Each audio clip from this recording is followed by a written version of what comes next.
important is not necessarily fighting, but how well you can make a craft and how accurate it is compared to what it would have been in the medieval ages. The age time period that we're going to talk, we're going to have to mic it. Okay, sorry. You're saying some good stuff and I'm not going to get it.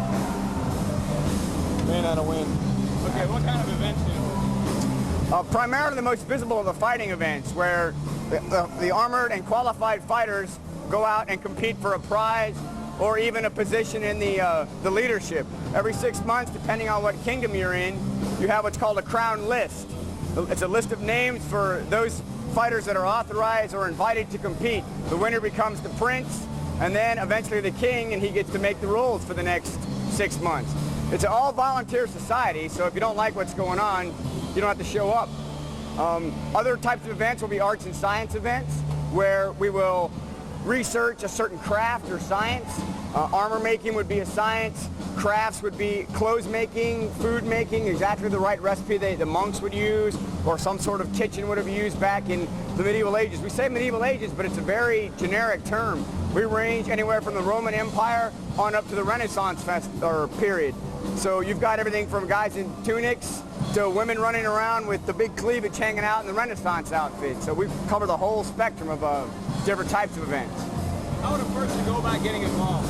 Well, primarily you got to find someone else involved. We don't advertise. We're not trying to get our membership up. It's a non-profit organization. We're primarily trying to educate ourselves and those of us that want to learn. You need to find someone either through a demonstration like we do on the boat, or an event that you may hear about. Show up there, and once you get in contact with another member, he'll show you how to get involved.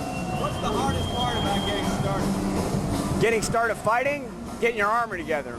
Borrowing someone else's armor is not good. It doesn't fit you right, and you're probably going to get more hurt than you are to fight well.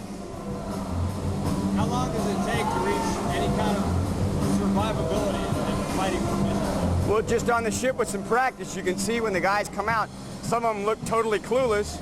Others have got a natural background or some sort of other background to where they can pick up a stick and do fairly well with it. Depends on the individual, how long it'll take. And like any other sport, if you practice, you get better. You want to start talking again? Go ahead. What are some of the fighting styles that you use here tonight? Every fighting style that you go out and use, now on the ship we make certain exceptions because there are no qualified trainers or marshals other than the lieutenant and myself. But you have to have a qualification card for every style you fight. You can't just go out on the field at a regular society event and start swinging a stick. It's very safety oriented. And the society's been around for 25, 30 years. No one's ever gotten seriously injured, unlike some other martial arts. The different styles would be two-handed sword, sword and shield like the lieutenant fights, sword in each hand, which is called Florentine, pole weapon like a spear or a hafted axe. Am I missing anything? And pike, which is about a 10-foot long spear. We also have combat archery where the arrowheads are padded. That's kind of interesting type of battle as well. How much does a suit of armor generally run? As much as you want to spend. You can spend on the low side about $250. On the high side as much as $5,000. An average suit will run you about $500 to get a really good starter set. How long have each of you been involved? It's been about 10 years for me, both. Anything else you want to add about the Society for Native Anachronism? Feel free to come down and practice with us anytime. It's a great stress reliever. That's a fact. All right, thanks.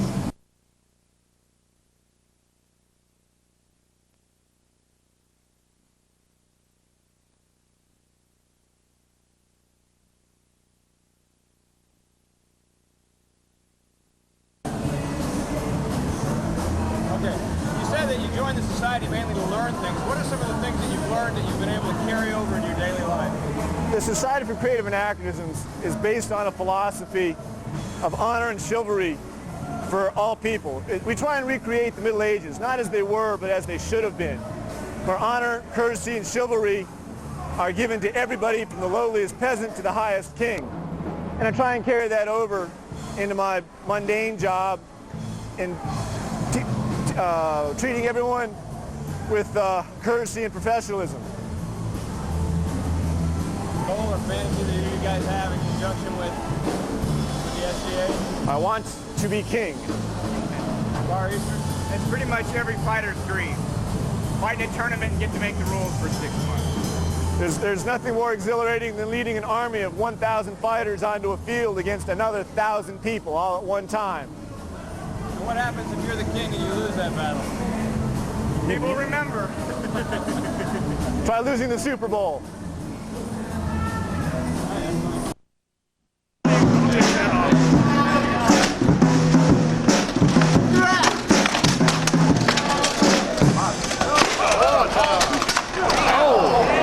Hey!